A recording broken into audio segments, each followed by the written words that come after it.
तुभ्यं नमः सकलमङ्गलकारकाय।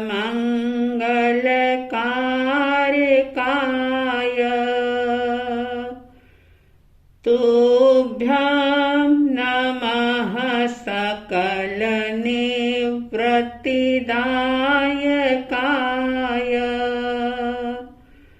तुभ्यं नमः सकलकर्म विनाशकाय।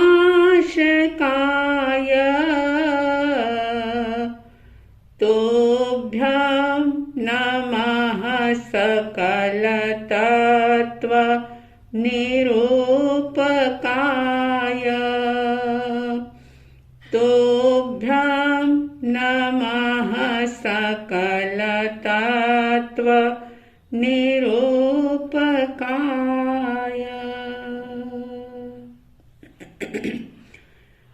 श्रद्धालु जिज्ञासु श्रोताओं, समता षोडशी की बात लंबे समय से आप सुन रहे हैं और आपने स्वयं ने ये अनुभव किया होगा कि ये समता षोडशी किस प्रकार से हमारे भीतर में एक जागृति का, अवेयरनेस का शंखनाद करती है, कैसे हमें सावधान करती है, अलर्ट करती है। और इस समता षोडशी की 7वीं गाथा चल रही है। 7वीं गाथा का चौथा चरण, पहले हम 7वीं गाथा को देखेंगे जिसमें कहा गया था, जो होता है वह होने दो, होने को स्वीकार करो, कर्तापन का भाव न लाओ, निज हित का पुरुषार्थ करो, समता रस का पान करो,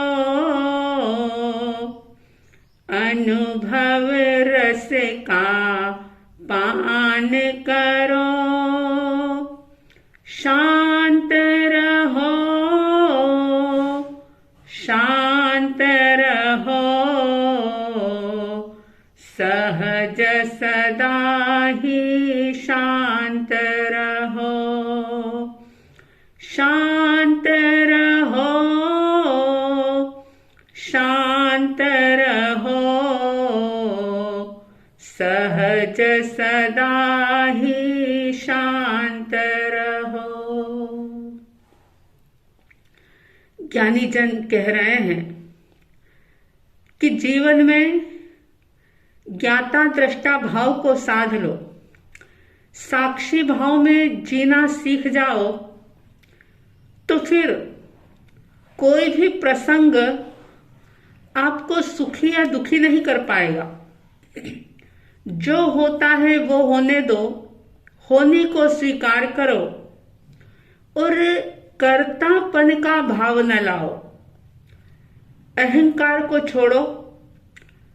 मैंने किया या मैं करता हूं, इस अज्ञानता को जब तक व्यक्ति नहीं छोड़ता तब तक उसके अंदर का ज्ञान प्रकट नहीं हो पाता।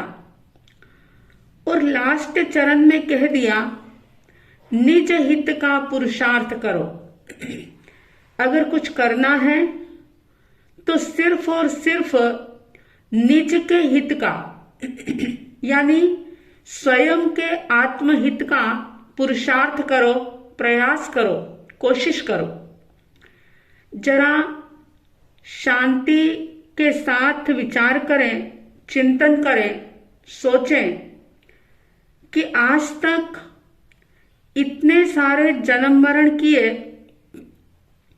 कोई भी जगह ऐसी नहीं कि जहां आपने हमने जन्म मरण नहीं किया।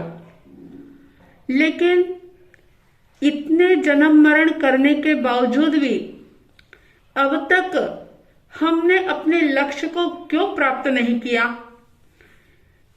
आपको शायद पता होगा, कई लोग बोलते भी होंगे बड़ी साधु वंदना, जिसमें शुरुआत में ही ये बात कही कि नमो अनंत चौबीसी। अनंत अनंत चौबीसियां हो गई, अनंत सिद्ध हो गए, अनंत जीव साधना करके मुक्त हो गए। लेकिन आज तक आप और हम क्यों मुक्त नहीं हो पाए? इसका कारण ये कि अब तक हमने सिर्फ टेम्पररी प्रयास किए हैं। जो चीज शाश्वत नहीं है, जो हमारी थी नहीं, हमारी है नहीं और हमारी कभी होगी नहीं, उसके लिए हमने सारी शक्ति लगा दी, सारी ताकत लगा दी, सारा के सारा जीवन हमने झोंक दिया। हर जन्म में यही किया।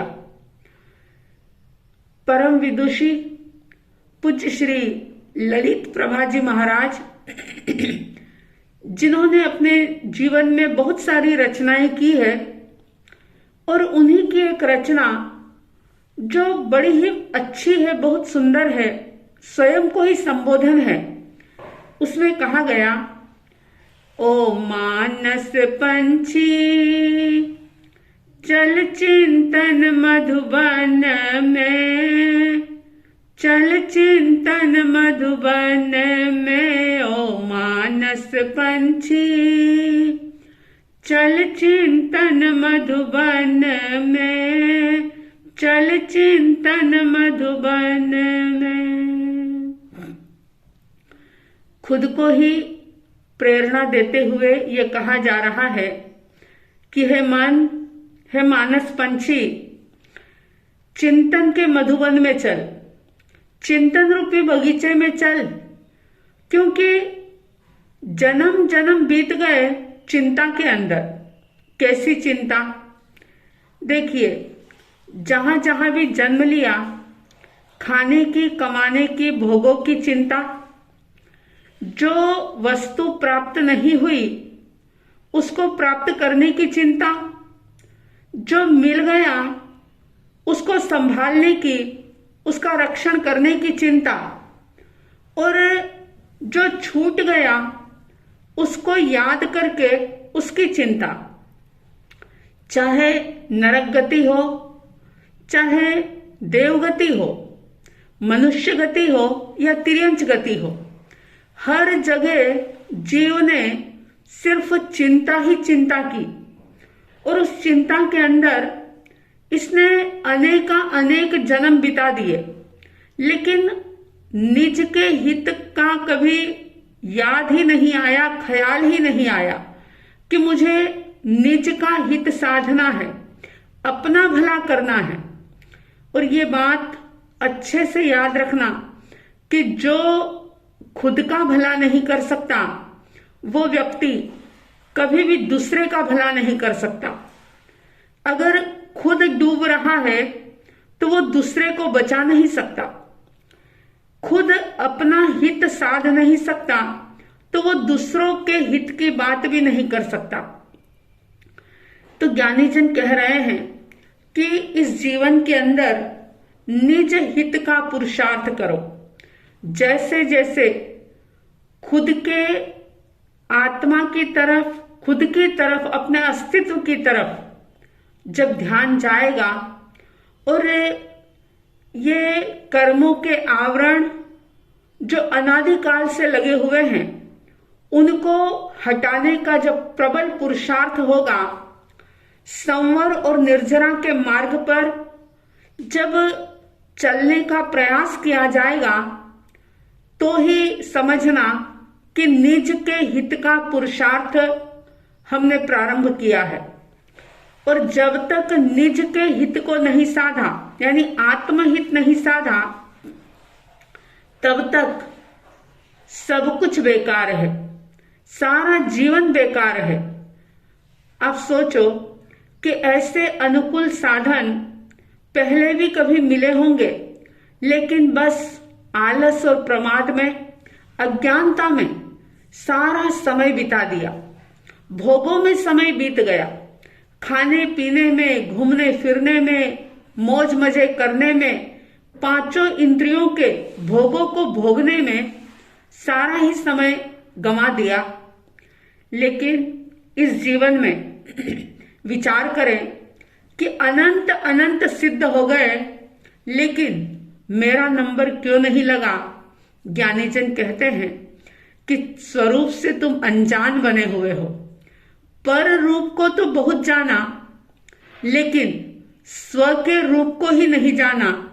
स्वरूप से तुम अनजान हो, स्वरूप से अनजाना चेतन पड़ा हुआ बंधन में, चल चिंतन मधुबन में ओ मानस पंछी, चल चिंतन मधुबन में, चल चिंतन मधुबन में।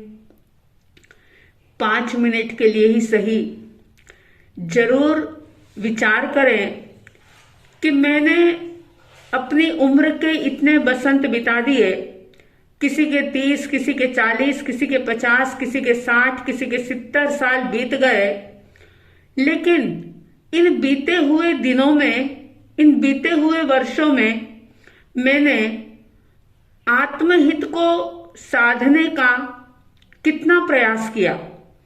ईमानदारी से खुद ही खुद के अंदर देखें और अपने आप से ही ये सवाल करें, क्योंकि जिस जन्म में आत्महित साधा जाएगा, आत्महित किया जाएगा, निज का हित किया जाएगा, वही जन्म सफल होगा, सार्थक होगा। बाकी तो घाणी के बेल की तरह सिर्फ परिक्रमा होगी, थकान होगी, लेकिन मंजिल की प्राप्ति नहीं होगी। तो इस बात को याद करते हुए कि इस जीवन के अंदर निज हित का पुरुषार्थ करना है। जो भी भव्य आत्माएं निज हित का पुरुषार्थ करेगी, निश्चित रूप से अपने लक्ष्य को, मंजिल को प्राप्त करेगी। आप सबके अंदर आत्महित साधने की एक ललक पैदा हो, एक जिज्ञासा पैदा हो, साधना के प्रति एक लगाव पैदा हो, ऐसी साध्वी द्वय की तरफ से हार्दिक हार्दिक शुभ मंगल भावनाओं के साथ जय प्रभु महावीर, जय गुरु आनंद।